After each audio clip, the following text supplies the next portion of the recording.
Welcome to Kenton's videos. Enjoy the video. You begin by verifying prerequisites. Confirm the modem and router are powered and the ISP account is active, because you can't connect without service.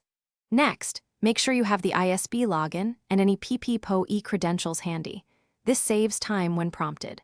Plug an Ethernet cable from router to the Windows 7 PC or enable the wireless adapter via the physical switch.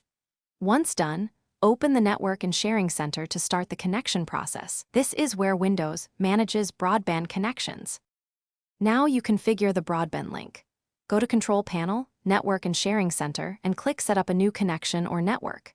Choose Connect to the Internet, then select Broadband, PPPoE. If your ISP uses PPPoE, this tells Windows to request credentials. Enter the ISP username and password exactly as provided.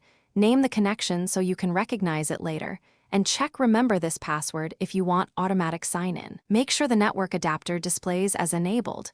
If not, enable it. To finish, click Connect and wait while Windows negotiates with your ISP. You should receive an IP address and online access.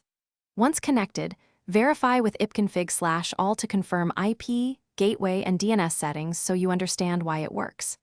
If it fails, power cycle the modem and router. Unplug 30 seconds, plug back in, then retry. Many issues clear with a reboot.